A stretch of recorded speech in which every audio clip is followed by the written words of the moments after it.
இன்றைக்கி பாருங்கள், நம்ம முட்டை தொக்கு செய்யலாங்க. முட்டை தொக்கு எப்படி செய்யணும்னு பார்க்கலாம். நல்லா வானல் வச்சுங்க, நல்லா காய வச்சுருங்க. காய வச்சுட்டு நான் எண்ணெய் ஊற்றிட்டேங்க. அது கூட கடுகு நாலு போட்டுக்குங்க.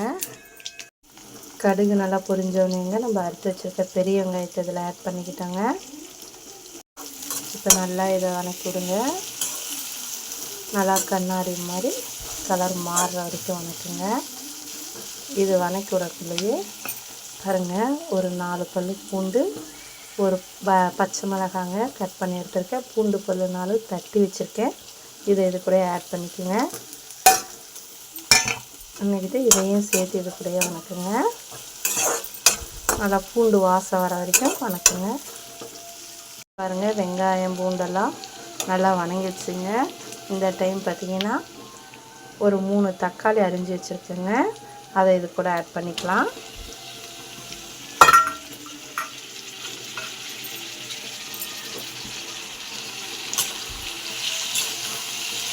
நல்லா வணக்கிட்டுக்குங்க.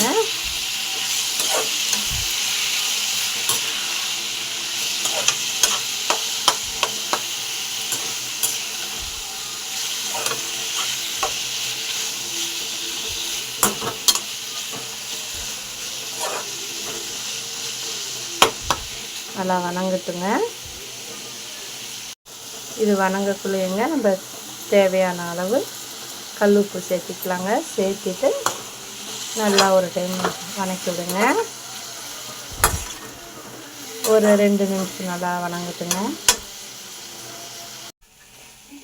இப்போ பாருங்கள், நல்லா தக்காளி வெங்காயம்லாம் வணங்கிடுச்சுங்க. இங்கே பாருங்கள், இதில் இருக்கிற தண்ணி வந்து பாதி வற்றிடுச்சு.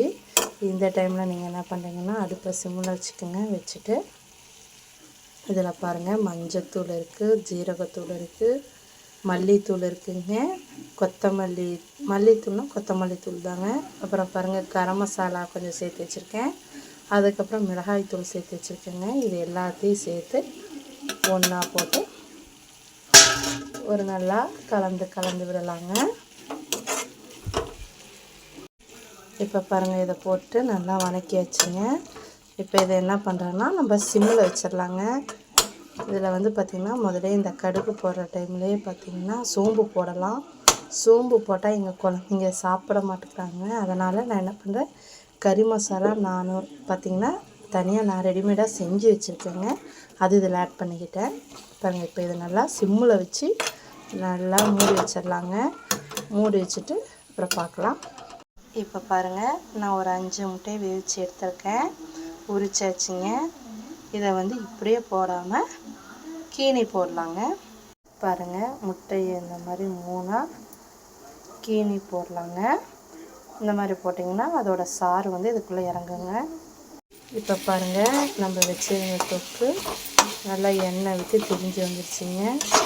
இந்த டைம் என்ன பண்ணுறோன்னா, இந்த நம்ம கீனி வச்சுருக்க இந்த முட்டையை பார்த்திங்கன்னா இதுக்குள்ளே வச்சுக்கலாங்க. இதை பாருங்கள், இந்த மாதிரி கீனி போட்டாங்க. இதை வந்து இப்போ நல்லா கிளறி விட்டுக்கலாங்க. இப்போ பாருங்கள், இதை நம்ம வந்து நல்லா கிளறி விட்டுட்டோங்க. இப்போ இதில் இருக்க சாரெல்லாம் கொஞ்சம் இறங்கிட்டுங்க. கொஞ்சம் நம்ம பெருங்காயத்தூள் கொஞ்சம் போட்டுக்கலாங்க. போட்டுட்டு இன்னும் ஒரு கிண்டி விட்டுட்டு நம்ம இதை ஒரு நிமிஷம் மூடி வச்சோம்னா முட்டை தொக்கு ரெடி ஆகிடுங்க. இப்போ நம்மளுடைய முட்டை தொக்கு எப்படி இருக்குன்னு திறந்து பார்க்கலாங்க. பாருங்கள், நம்மளோட முட்டை தொக்கு பாருங்கள், எண்ணெய்லாம் தெரிஞ்சு அருமையாக ரெடி ஆகிடுச்சுங்க. இப்போ இதை என்ன பண்ணலான்னா, கொத்தமல்லி தலையை மட்டும் கொஞ்சம் தூவிட்டுங்க இறக்கிடலாம். இங்கே பாருங்கள், நம்மளுடைய அருமையான முட்டை தொக்கு ரெடி ஆகிடுச்சு. இதே தோசை, சப்பாத்தி, ரைஸு ஏதாச்சும் தொட்டுக்கிறதுக்கு இந்த மாதிரி செஞ்சு சாப்பிடலாங்க. நீங்களும் ஒரு டைம் இதை ட்ரை பண்ணி பாருங்கள். தேங்க்யூ.